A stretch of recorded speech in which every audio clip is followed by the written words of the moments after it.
I think now I'm going to introduce Brendan Taylor with the Ojai Land Conservancy, and we have a special short little presentation of an important nature.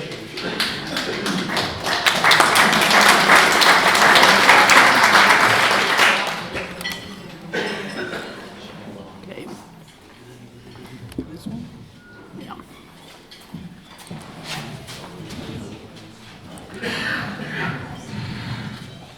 right. Can everyone hear me?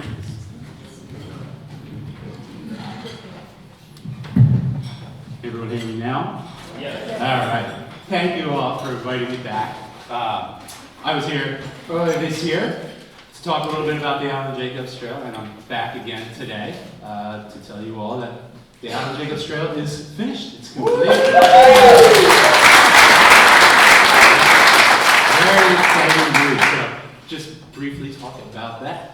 A little background, of course. This trail came about because the Ojai Valley Land Conservancy Board wanted to honor Allan, who was a member of our board in addition to being a member of your club.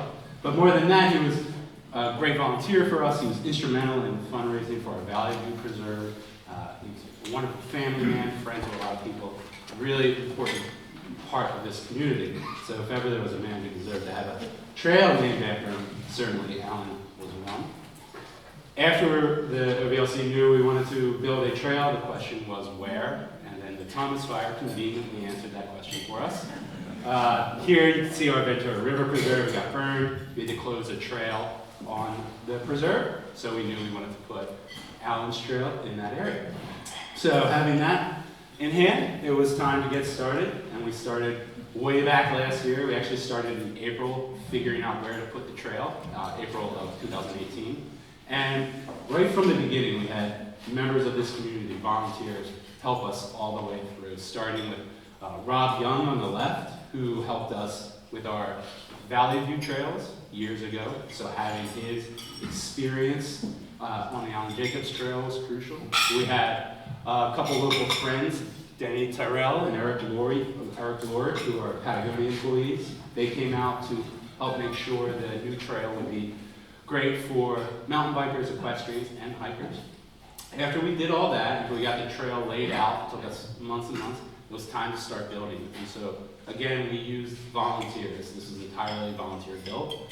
Our most important volunteer, Jack Rosenberg, Allan's grandson, he was absolutely crucial in helping us.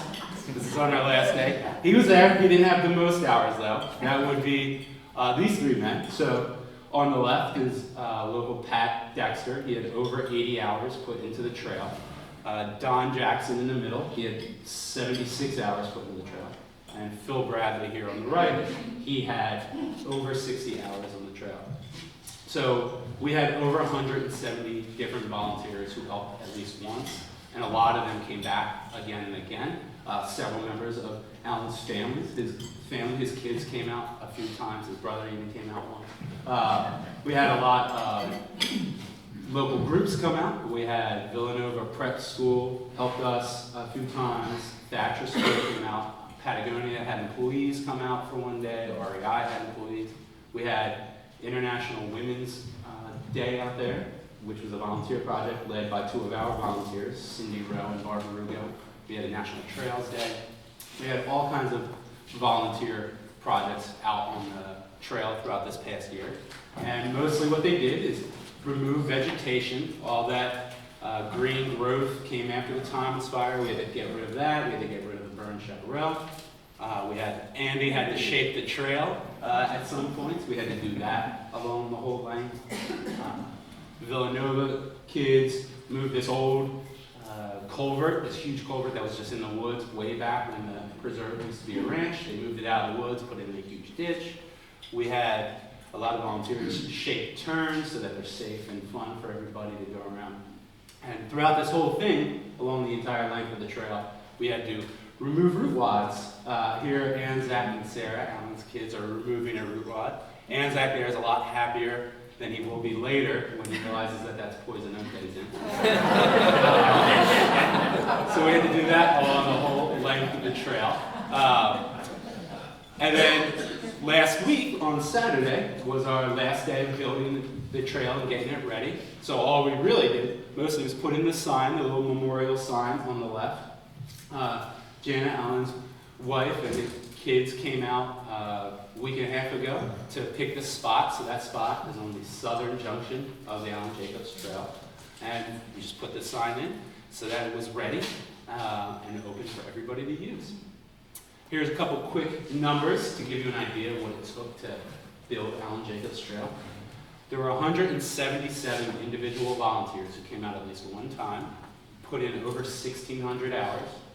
There was also 6 OBLC staff, myself included, put in over 500 hours. So that means there was a total of 183 people who went out and worked on Allan's Trail at least once. And it took us a total of 2,118 hours to build the 1.4 mile long Allan Jacobs Trail.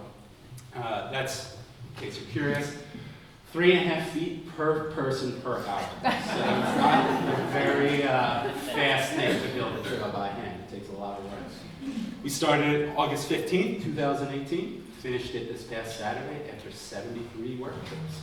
And so where it is, this wonderful new trail that people can mountain bike and horse ride and hike, it is, one moment.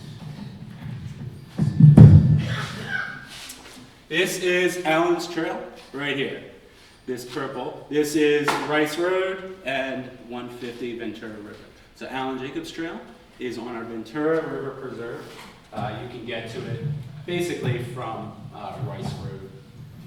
And the trail is open. As you can see, that mountain biker actually was using it on Saturday, the first day it was officially open. But there is one more big project, one more big task we have to do out there, and that we're doing with this club's support. We're building a bridge. So this is Olive Creek. Sarah Jacobs is walking through it, and that's another one of our volunteers who came out a lot, Michael Lugel. They're passing through Olive Creek, so we want to put a bridge over that. And with the support of this group, we've already purchased a lot of material. We've hauled it up with Villanova Academy with some volunteers. And just yesterday, we actually started it. So we're just now digging the foundations. It'll probably take us until January, early January, to finish and have that trail, or excuse me, have the bridge ready. And then the trail is totally complete. And we're expecting to have a big kind of grand opening hike on January 25th. So look out for that. Hopefully you'll join us. This is Jacob's family. So we have Sarah, his son-in-law, Josh in the middle, and Zach Jesse, his grandson, again, Jack. As I look back on this trail and everything that went into it, you know, the trail itself, having a trail named after Allan, that's to honor his memory, right? But Allan's real legacy, as I understand it, from everyone who knew him, worked with him, was friends with him, is someone who is dedicated to giving back to this community, someone who is dedicated to caring about the Ojai Valley, protecting the land, getting people to be engaged on the land and with their community. And that is what the trail did. We could have just named any one of our other nameless trails after Allan. We didn't want to do that. We wanted to build something for him. We could have just hired people to do that. Would have been done lickety-split. Probably going a lot faster. That's okay. We didn't want to do that either. We wanted to genuinely honor the legacy of Allan, which is getting this community involved. And now that's at least 183 people who have that direct connection to this land, to our conservation mission, to this community, thanks to the legacy of Allan Jacobs. And that's the true value, in my eyes, of this trail. And I know that Allan's kids are proud and grateful of all the work that the volunteers did. I certainly am proud and grateful. I'm biased, of course, but I also think it happens to be the best trail in the valley. And I like to think, I'm pretty sure that Allan would be proud and grateful. And I hope you all get out there and get a chance to enjoy it, because it's a wonderful trail. Thank you for having me.